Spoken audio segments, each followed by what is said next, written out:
Okay guys, तो अब हम लोग चालू कर रहे हैं एक ऐसा टॉपिक जिसको लेकर काफी बच्चे ये सोच सोच के परेशान होते हैं, भाई इसका रिवीजन करेंगे कैसे जब हम पढ़ लेंगे उसके बाद में। बिकॉज इसका रिवीजन करने में ना काफी टाइम जाता है and this is one of the most lengthiest portion of unit number 3, है ना। यूनिट 3 में ये one of the most lengthy portion है, फ्री कंसेंट वाला। बिकॉज इसके अंदर coercion, undue influence, fraud, misrepresentation और मिस्टेक तो है ही, उसके अलावा मिस्टेक का भी आगे का जो डिटेल वाला पोर्शन है, बायलैटरल मिस्टेक, यूनिलैटरल मिस्टेक, ये सब भी इसके अंदर कवर होता है।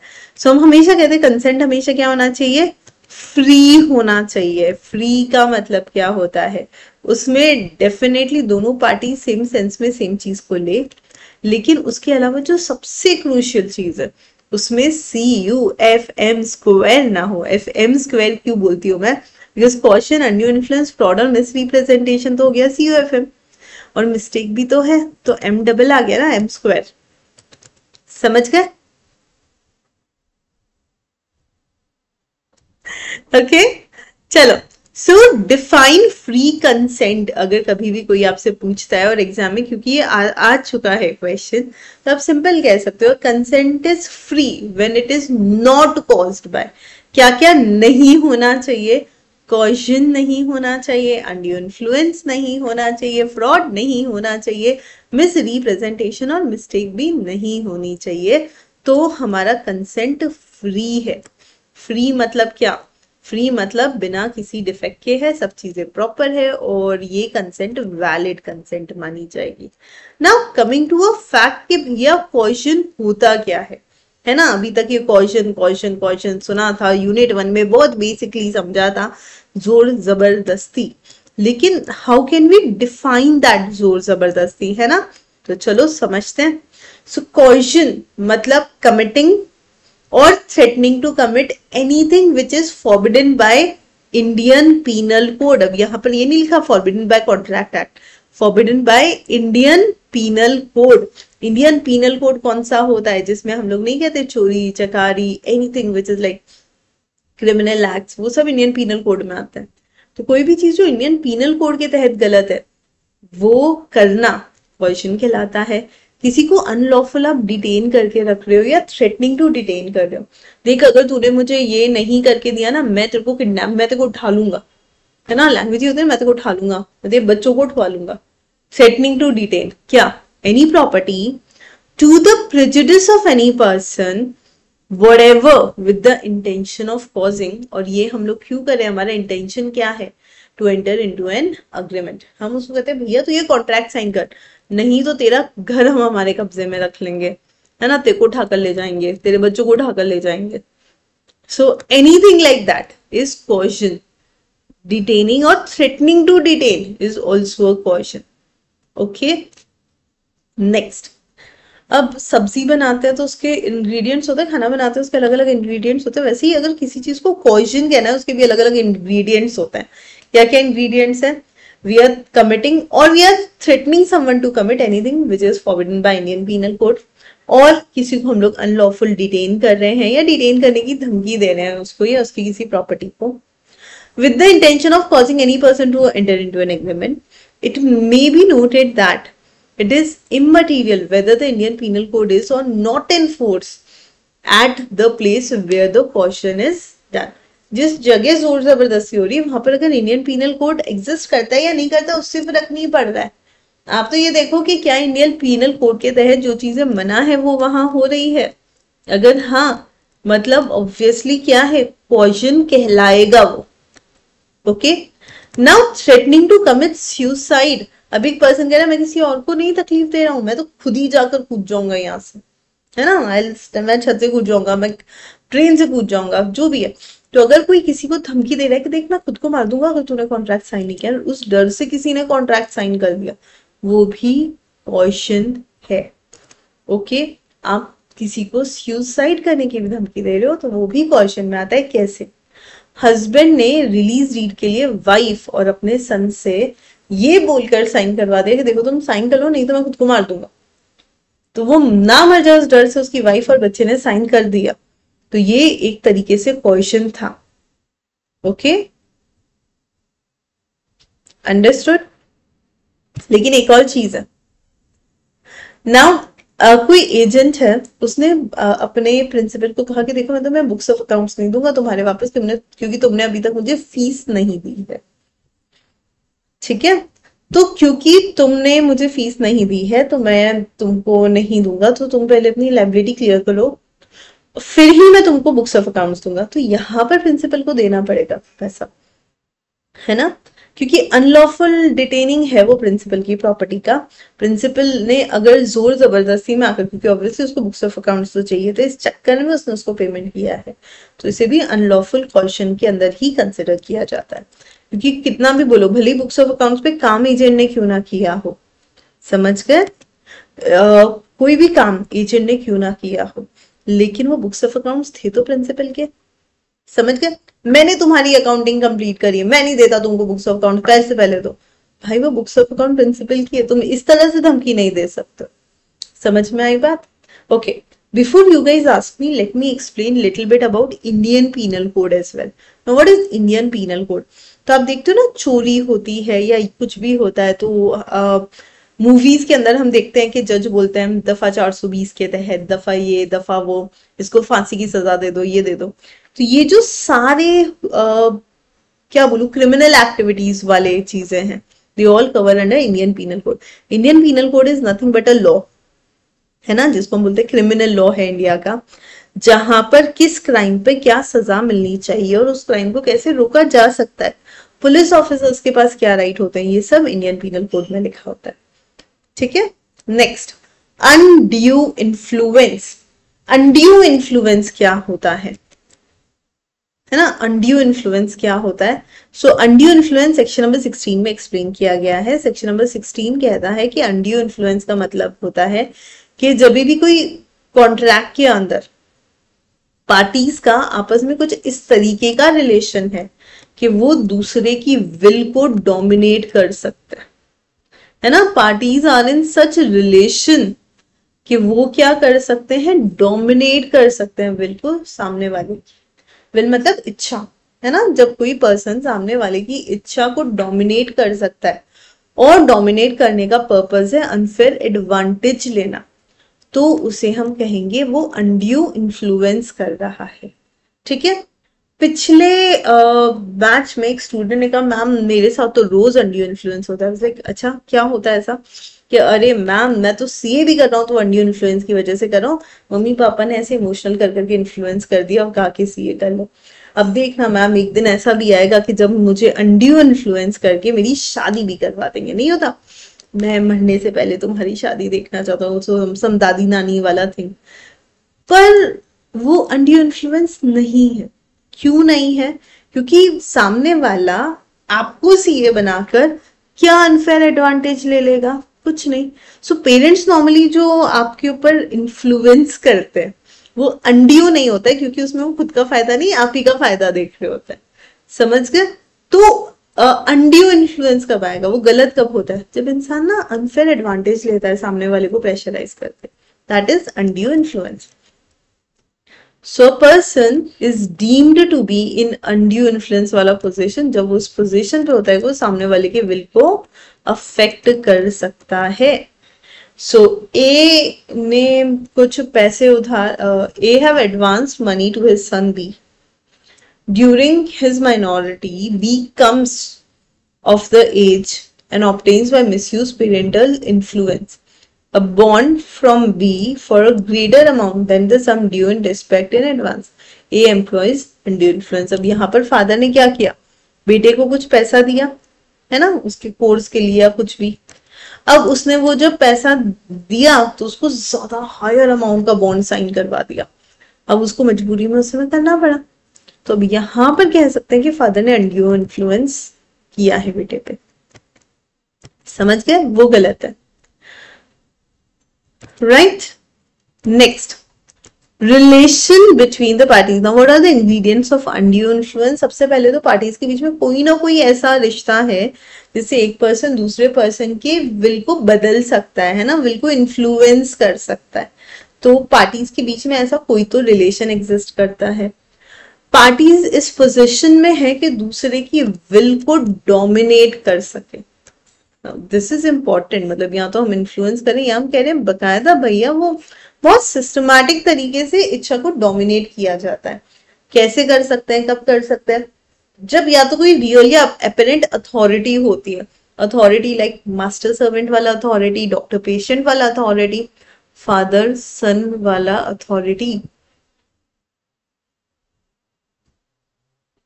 है ना। फादर अपने बेटे को डेफिनेटली अथॉरिटेटिवली, डॉटर को भी डेफिनेटली डेफिनेटली अथॉरिटेटिवली क्या कर सकते हैं, उससे चीजें करवा कर ले सकते हैं, है ना। उसमें गलत कुछ नहीं होता है। Next, fiduciary relationship. Fiduciary relationship मतलब भरोसे वाला, कॉन्फिडेंस वाला रिश्ता। जो रिलेशन हस्बैंड वाइफ का होता है, ब्लड रिलेशन थोड़ी होता है हस्बैंड वाइफ का, उनके बीच में एक फिड्यूसरी रिलेशनशिप होता है, ट्रस्ट वाला रिलेशनशिप, है ना। एक लॉयर का अपने क्लाइंट के साथ जो रिलेशन होता है वो ट्रस्ट वाला होता है। क्लाइंट ना कुछ भी करता है, अपने लॉयर को आके सब सच सच बता देता है ना। जनरल रूल तो यही है, हम क्या कहते हैं, वकील से कुछ मत छुपाओ। सो अगर किसी पर्सन ने कोई क्राइम भी किया है तो वो जज के सामने नहीं एडमिट करेगा, जज तो पनिश कर देगा, लेकिन लॉयर को सारी बात बताएगा कि क्या हुआ, क्या नहीं हुआ, कैसे हुआ, you know how the thing should have been, ये वो।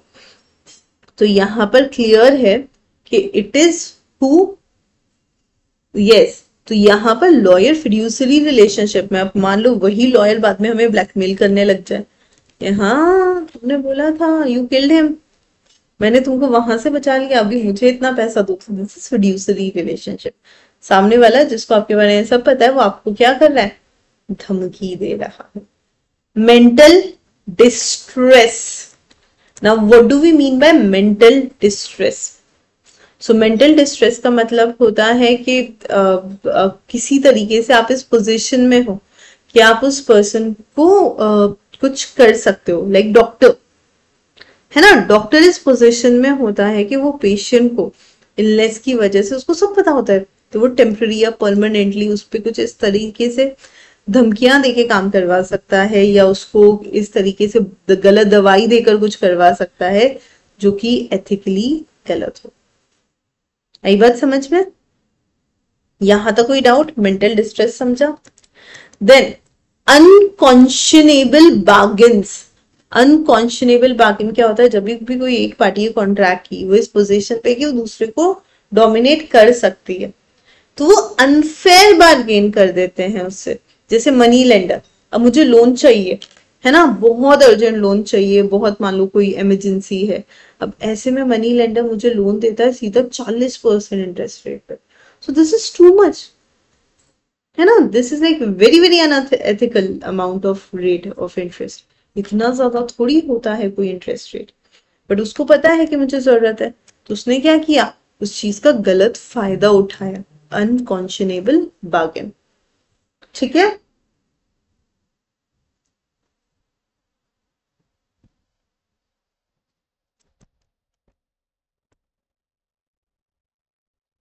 यहां पर हुआ कि पोजीशन ऑफ डोमिनेट क्या क्या हो सकती है। अब हमें ये तो पता ही चल गया, मनी लेंडर वाला भी, ये वो। Next, object must be taken, object must be to take undue advantage. Very very important. कई बार होता है, काफी लोग हमें हमारे साथ जोर जबरदस्ती कर लेते हैं, वो नहीं चाहते हुए भी कर लेते हैं ना। Like one of my cousin, he so much into things, मतलब उसको बड़ा ऐसा लगता है कि यार ये चीज ना मेरे से गड़बड़ हो गई है, किसी और की गड़बड़ नहीं होनी चाहिए। तो कई बार कोई चीज करने की हमारी इच्छा नहीं भी होती ना, तो ही प्रेशराइजेस कि नहीं नहीं यार ये तो तुम ऐसे ही करो, ये ऐसे नहीं किया तो ये गलत हो जाएगा। Now his intention is very pure, है ना, उस बेचारे का इंटेंशन सही है, लेकिन वो क्या कर देता है, प्रेशर डाल देता है, इन्फ्लुएंस कर देता है। लेकिन क्या उसका इन्फ्लुएंस करने का ऑब्जेक्ट ये है कि वो गलत फायदा उठाना चाहता है? Answer is no. वो तो चाहता है वो गलती हम ना करें जो उसने करी है। समझ गए? तो now the object must be to take undue advantage. सामने वाले का ऑब्जेक्ट ये नहीं है कि वो हमारा फायदा चाहता है, सामने वाला हमें प्रेशराइज इसलिए कर रहा है क्योंकि वो फायदा उठाना चाहता है। No, it doesn't happen generally in family. अब जैसे एक एग्जांपल है, एक कोई टीचर है, he asked her daughter to marry one of his brilliant student. ठीक है, उसका ब्रिलियंट स्टूडेंट था, ये तो रब ने बना दी जोड़ी की स्टोरी लग रही है। खैर, तो one of the teacher he asked her daughter कि भाई तुम ना मेरा ये जो ब्रिलियंट स्टूडेंट है ना उससे शादी करोगी, और उस स्टूडेंट को भी उसने कहा देखो you are my favourite student and I am your favourite teacher and I have always guided you, पर मैं एक ही चीज चाहती हूँ कि तुम ना मेरी बेटी से शादी कर लो। दोनों बेचारे मान जाता है। अच्छा टीचर का इंटेंशन पता है क्या था, कि दोनों इतने इंटेलिजेंट है कि आगे they will gonna have very good life. वो दोनों में से किसी का भी गलत फायदा नहीं उठाना चाहती थी। शी जस्ट वांटेड कि भाई दोनों का फायदा हो। गलत चाहती थी नहीं, बिल्कुल सही चाहती थी। तो फ्री कंसेंट, समझ गए। इसको हम नहीं कहेंगे कि भैया ये अनड्यू इन्फ्लुएंस है, उसका टीचर का खुद का पर्सनल कोई बेनिफिट था ही नहीं। समझ गए, वो तो बस उन दोनों को प्रेशराइज ही इसलिए कर रही थी ताकि दोनों का फायदा। Burden of proof, when a party to contract decide to avoid contract on the ground of undue influence, he has to prove that। तो मैं अगर कह रही हूँ कि यार जोर जबरदस्ती हुई है तो मेरी ही जिम्मेदारी बनती है कि मैं ये प्रूव करूं कि कैसे हुआ है। समझ गए। So it is somewhat the duty of the person जिसके साथ अनड्यू इन्फ्लुएंस हुआ है कि वो प्रूव करे कि अनड्यू इन्फ्लुएंस कैसे हुआ है। क्लियर। तो सिर्फ बोलने से नहीं होगा, प्रूफ भी किसको करना पड़ेगा, बर्डन ऑफ प्रूफ भी उसी पार्टी के ऊपर है जिसके साथ हुआ है। ठीक है।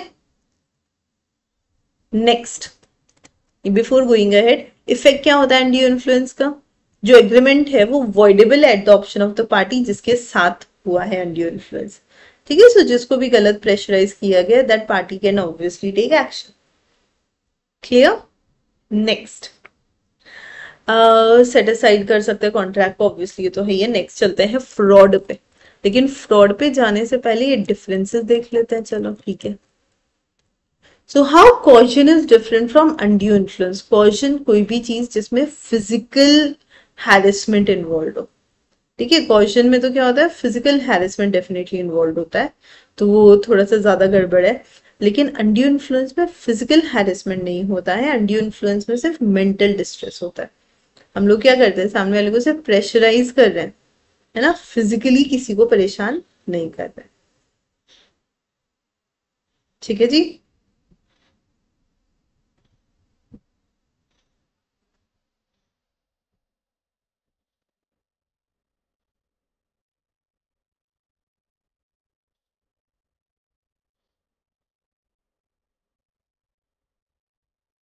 नेक्स्ट, फ्रॉड सेक्शन नहीं सॉरी अनड्यू इन्फ्लुएंस।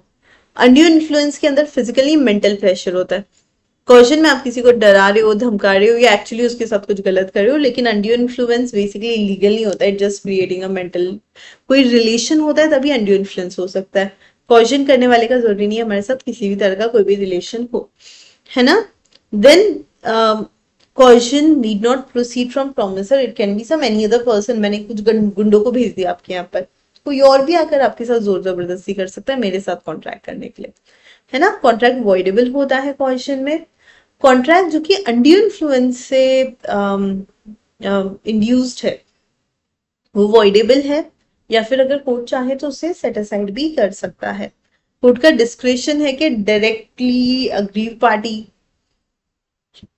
को कुछ बोलकर चेंज कराए, या फिर कॉशन के केस में तो हमेशा ऐसा होता है कोर्ट रिसाइन कर देता है इमीडिएटली, कॉन्ट्रैक्ट खत्म करो एंड करो। लेकिन अनड्यू इन्फ्लुएंस के केस में चांस होते हैं कि आप कॉन्ट्रैक्ट को थोड़ा सा चेंज भी कर सकते हो। Okay. Next, section number 17, fraud. Fraud का मतलब होता है धोखा देना। ठीक है, लिखना चाहो तो लिख लो। यहाँ पर फ्रॉड का मतलब है यहाँ पर धोखा देना। So it means and includes any act committed by the party to the contract or with his connivance or by his agent with an intent to deceive another party, thereto his agent, or to induce him to enter into the contract. Simple. यहाँ पर contract करने का मेरा एक ही intention है कि मैं सामने वाली पार्टी को धोखा देना चाहती हूँ। My intention is to deceive other party. Deceive का मतलब होता है धोखा देना, ठीक है जी। तो मैं तो ये कॉन्ट्रैक्ट एंटर ही इसलिए कर रही हूँ बिकॉज मुझे तो सामने वाले को डिसीव करना है।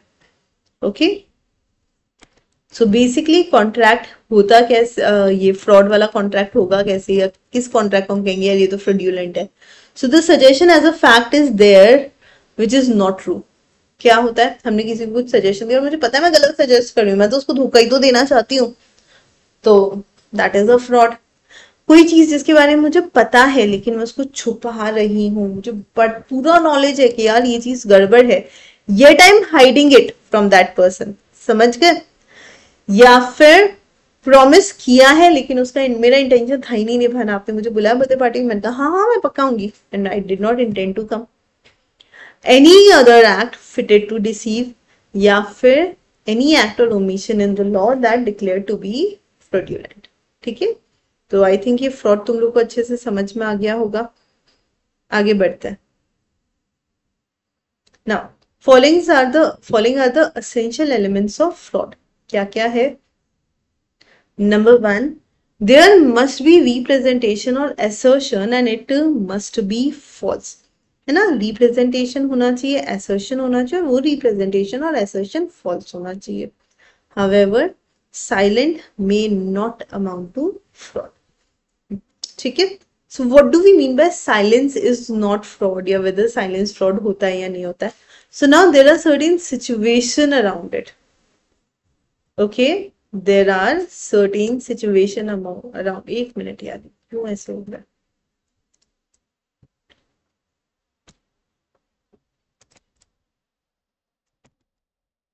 हाँ, सो पहला क्या है, there must be a representation or assertion जो हमें पता है कि फ्रॉड है।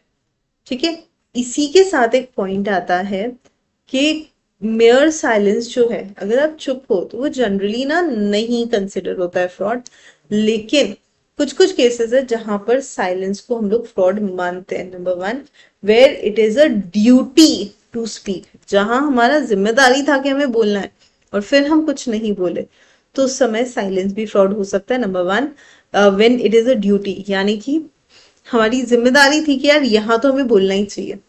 सो फॉर दैट एग्जाम्पल, ए ने अगर एक घोड़ा बेचा है बी को ऑक्शन में, ठीक है, और वो ऑक्शन में जो घोड़ा बिका है वो थोड़ा सा दिमागी तौर पर सही नहीं था, लेकिन वो क्यों बोलेगा, बेचने वाला थोड़ी सारे फॉल्ट बताएगा अपनी चीजों के, आपको देखना चाहिए था। लेकिन अगर खरीदने वाला बेचने वाले का बेटा है या बेटी है, तो क्या उसकी जिम्मेदारी नहीं थी बोलना? बिल्कुल जिम्मेदारी थी, फिर भी उसने नहीं बोला, तो अब फ्रॉड है ना। आप सामने वाले के साथ एक ऐसे रिलेशनशिप में हो जहां पर आपकी ड्यूटी है कि आप उसे बताओ ही कोई चीज, लेकिन फिर भी आपने नहीं बताई, तो वो फ्रॉड कहलाएगा। Then when silence is equal to speak, कुछ ऐसे केसेस होते हैं जहां पर साइलेंस को स्पीच की तरह बोला जाता है। बी ने को कहा कि अगर तुम मुझे डिनाई नहीं करोगी तो मैं अज्यूम कर लूंगा कि ये जो घोड़ा है वो बिल्कुल साउंड माइंड का है। ए ने कुछ नहीं कहा, तो फिर बी ने अज्यूम कर लिया साउंड माइंड का ही होगा। Next, representation must be related to a fact. ठीक है, हम जो भी रिप्रेजेंटेशन कर रहे हैं वो किसी ना किसी फैक्ट से रिलेटेड होना चाहिए, कोई तो उसके अंदर कोई चीज होनी चाहिए which is very very factual. ए जो कि अपनी गुड्स बेच रहा है ना, 50,000 की गुड्स बेच रहा है, this is a statement of fact, but if he says the goods are worth ₹50,000, it is statement of opinion. ठीक है, is selling his goods worth ₹50,000, statement, okay, statement of fact. However, but if he says the goods are worth ₹50,000, ये opinion है। ठीक है, थोड़ा सा अजीब बकवास है बट ठीक है। रिप्रेजेंटेशन हमेशा फैक्ट होना चाहिए। Then representation should be made before the conclusion of contract. हम लोग जब भी कॉन्ट्रैक्ट कंक्लूड करने की बात कर रहे हैं उससे पहले होना चाहिए। So representation should be made before conclusion of the contract. Representation should be made by knowledge of its falsity और विदाउट बिलीव। तो रिप्रेजेंटेशन कैसा होना चाहिए, फॉल्सिटी का नॉलेज होना चाहिए और ये सारी चीजें होनी चाहिए। The other party must have been induced to act upon the representation or assertion. और जो भी अदर पार्टी है वो इंड्यूस होनी चाहिए किससे, किसी भी एक्ट से या रिप्रेजेंटेशन से. Okay, other party must have relied upon representation and must have been deceived. And last but not the least, जो भी दूसरी पार्टी है वो एक्चुअली आपके रिप्रेजेंटेशन की वजह से उसने वो कॉन्ट्रैक्ट में एंटर किया और उसे जेन्युइनली लॉस बियर करना पड़ा. ठीक है, सो जो भी चीज आप कह रहे हो उसके कारण कॉन्ट्रैक्ट हुआ, जो भी चीज आप कह रहे हो वो जानते पूछते कि झूठी है फिर भी आपने किया. सामने वाली पार्टी आपके रिप्रेजेंटेशन से इंड्यूस होकर उसने कॉन्ट्रैक्ट किया. आपने कहा यार सी तो बहुत ही बढ़िया आदमी है, इसलिए उसने वो इन्फ्लुएंस होके सी के साथ कॉन्ट्रैक्ट कर लिया. सी ने बाद में पैसा ही नहीं दिया. काइंड ऑफ फ्रॉड ना. Okay, now what is the effect of fraud upon validity of a contract. किसी भी कॉन्ट्रैक्ट की वैलिडिटी पे फ्रॉड का क्या इम्पैक्ट होता है. तो अगर किसी भी कॉन्ट्रैक्ट में फ्रॉड है ना, और पार्टी फाइंड आउट कर लेती है फ्रॉड है, it is voidable at the option of the party. ठीक है, वो कॉन्ट्रैक्ट को रिसाइन कर सकते हैं रीजनेबल टाइम में, डैमेजेस के लिए सू कर सकते हैं, इंसिस्ट कर सकते हैं कि कॉन्ट्रैक्ट को परफॉर्म करो. Okay, next, mere silence is not a fraud.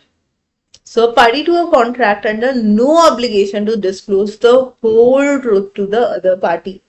ठीक है, कई बार ऐसा होता है यार, सामने वाली पार्टी को जरूरी थोड़ी मैं सारी सच्चाई बताऊं, मुझे मेरी पुरानी कार बेचनी है. Okay, when I am selling my old car, definitely उसमें कुछ तो प्रॉब्लम होगी तभी तो मैं बेच रही हूँ. आपके हिसाब से अगर कुछ प्रॉब्लम नहीं होती, why would I have sold that car. पर बेचते टाइम तो ये बोला जाता ना, अरे हमारी कार तो बहुत ही अच्छी है, ऐसी कार तो आपको कहीं मिलेगी ही नहीं, है ना. कुछ भी हो जाए, कैसा भी हो जाए, you will not get such car, और एकदम नई जैसी कंडीशन में तो चली ही नहीं है ना. वो बात अलग है चल के कितनी एक्सीडेंट हो गए, एकदम सिंगल हैंडेड है, घर में 10 लोग चलाते थे तो भी बोलेंगे तो ये ना सिंगल हैंडेड है यार, सामान बेचना. आपके हिसाब से ये तो धोखा है.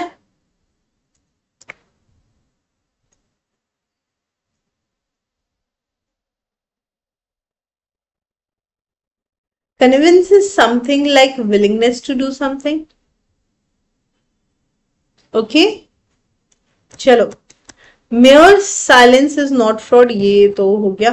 पर वो साइलेंस फ्रॉड कब होता है, नंबर 1, जब सामने वाले की ड्यूटी है कि आप कुछ बोलो.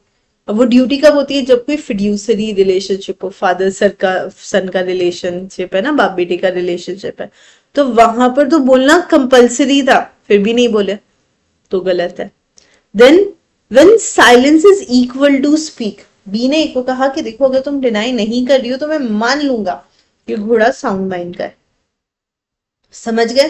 Representation must be related to a fact. कोई भी इंसान जो ये रिप्रेजेंटेशन दे रहा है वो किसी ना किसी फैक्ट से रिलेटेड होना जरूरी है. ये रहा.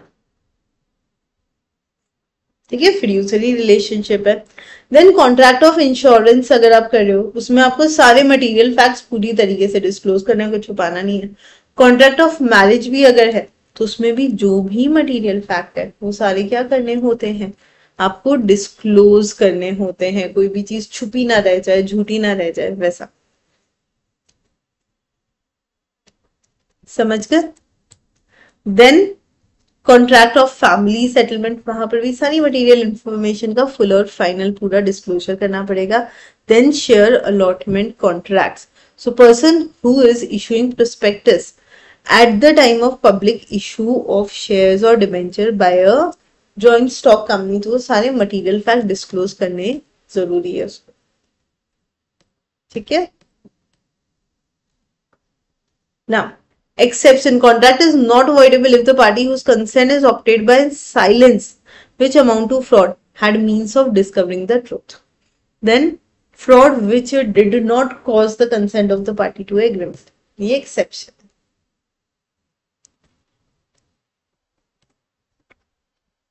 ठीक है, कोई भी दिक्कत फ्रॉड के अंदर तो आप पूछ लेना बाद में. फिलहाल हम पहले करेंगे मिस रिप्रेजेंटेशन. ठीक है, what do we mean by term misrepresentation? कोई भी चीज किसी को गलत इन्फॉर्म करना, गलत बताना। तो फ्रॉड में भी था, डिफरेंस है। फ्रॉड में हमारा इंटेंशन ही था, हम पार्टी को डिसीव करना चाहते हैं। मेरा क्या इंटेंशन था, मैं पार्टी को धोखा ही देना चाहती हूँ। मिस रिप्रेजेंटेशन में मैं धोखा देना नहीं चाहती हूँ, गलती से सामने वाले का नुकसान हो गया। ठीक है। So the positive assertion in manner not warranted by the information of the person making it of that which is not true though he believed it to be true। उसको ऐसा लगा था वो सही है, लेकिन वो सही था नहीं, है ना। मैंने जब आपको कोई स्टेटमेंट दिया, मुझे जेन्यूनली ऐसा लगता था कि यार ये जो मैं बता रही हूँ ना, एकदम परफेक्ट चीज बता रही हूँ, लेकिन एक्चुअली वो चीज गलत होती है। तो उसको हम कहते हैं miss representation. Okay, when there's a breach of duty by the person without intention of deceiving other, and when the party causes, even though done innocently, other party an agreement to make the mistake as asked। ठीक है। So he makes a positive, A makes a positive statement for B to C, who is made director to the company। Now A makes a statement on the information derived not directly from C but from M। Now B applies for the shares on the faith of the statement। उसने वो shares लिए क्यों? वो सब सुन के कि अच्छी अच्छी अच्छी है, पर वो false निकला। तो इसे हम क्या कहेंगे? Miss representation. नेक्स्ट,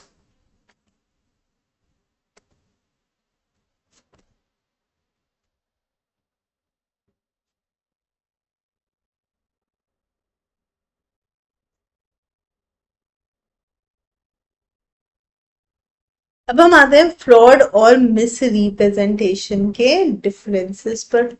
सो फ्रॉड में तो हमारा इंटेंशन क्या था? सामने वाले को धोखा देना, डिसीव करना। मिस रिप्रेजेंटेशन में ऐसा कोई इंटेंशन नहीं होता है। Person making suggestion believes that the statement is not true in fraud. However, person making the statement believes to be true। उसको तो पता ही नहीं होता है। Then the injured party can repudiate the contract। However, injured party cannot repudiate the contract in misrepresentation। Then party using fraudulent act cannot secure or protect himself। However, party can always plead to the injured party। ठीक है। Fraud and miss representation तक हो गया। किसी को कुछ भी doubt है तो पूछ लेना। अब हम लोग चलेंगे आगे मिस्टेक पर। Now what do we mean by mistake? Mistake मतलब होता है गलती। गलती ना लॉ की भी हो सकती है, it could be Indian law का मिस्टेक, फॉरेन लॉ का कोई मिस्टेक, और मिस्टेक किसी फैक्ट की भी हो सकती है। समझ रहे हो? सो मिस्टेक इंडियन लॉ की हो सकती है, मिस्टेक फॉरेन लॉ की हो सकती है, मिस्टेक बायलैटरल हो सकती है, मिस्टेक्स यूनिलैटरल भी हो सकती है। कोई दिक्कत?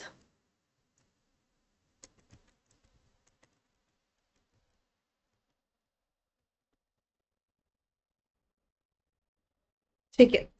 सो अगर कभी भी मिस्टेक इंडियन लॉ की है तो वो तो अलाउड ही नहीं है। अच्छा, पहले तो देखते हैं मिस्टेक क्या होता है। तो मिस्टेक मतलब कोई भी इनोसेंट या एररनेस बिलीव जिसकी वजह से हमने किसी को मिसअंडरस्टैंड किया, किसी कॉन्ट्रैक्ट को मिसअंडरस्टैंड किया और फिर लॉस हो। ठीक है। अब मिस्टेक ऑफ लॉ मतलब इंडियन लॉ का भी हो सकता है, फॉरेन लॉ का भी हो सकता है। So a person is not allowed to get any belief on the ground that it had done a particular act. ठीक है। सो इंडियन लॉ के अंदर तो क्या हुआ है कि भैया अगर आपको इंडियन लॉ के बारे में ही नहीं पता, आप खुद के लॉ के बारे में इग्नोर्ड हो, फिर तो कोई क्या ही कर सकता है। ए और बी एंटर होते हैं कॉन्ट्रैक्ट में ऑन सम रॉन्ग बिलीव्स। ठीक है, उनको नहीं पता है contract act, and a particular date is barred by Indian law of limitation. So contract is not voidable under that. Number 2, mistake of foreign law. अगर कभी भी फॉरेन लॉ की कोई मिस्टेक होती है तो हम उसे मिस्टेक ऑफ फैक्ट की तरह मानते हैं, और मिस्टेक ऑफ फैक्ट अगर हुई है तो ठीक है, वॉइड हो जाएगा। ठीक है। नेक्स्ट, मिस्टेक ऑफ फैक्ट जो है बेटा वो दो तरह के हो सकते हैं, बायलैटरल मिस्टेक, यूनिलैटरल मिस्टेक। ठीक है। बायलैटरल जहां पर दोनों ही पार्टीज के दिमाग में कुछ और ही था जब कॉन्ट्रैक्ट हो रहा था और हो गया। So it could be subject matter. मुझे लग रहा था आप लाल गाड़ी बेच रहे हो, बट एक्चुअली आप काली वाली गाड़ी बेच रहे थे, तो ये सब्जेक्ट मैटर का डिफरेंस है। Okay, mistake as to existence of subject matter, mistake as to identify the subject matter, ये भी इंपॉर्टेंट है भैया, है ना। देन टाइटल का मिस्टेक, प्राइस का मिस्टेक या क्वांटिटी का मिस्टेक, कुछ भी हो सकता है। Coming to unilateral mistake, according to section number 22, a contract is not avoidable merely because it was caused by one of the parties under a mistake. ठीक है, हुआ। इसी के साथ हमारा यहां पर ये जो बड़ा वाला पोर्शन था ना, जो हमें कंप्लीट करना है लग रहा था, ये पूरा हो गया। और इसको आप ना जब भी अटकते हो, ये वाला लेक्चर भी आप लोगों के लिए बहुत इंपॉर्टेंट है, क्योंकि कभी भी अगर आप अटकते हो तो उसको बार बार भी देख सकते हो कि यार ठीक है, फ्री कंसेंट के सारे प्रोविजन रिवाइज हो जाएंगे। चलो वापस से देख लेते हैं। आया मजा? था ना इंटरेस्टिंग? चलो फिर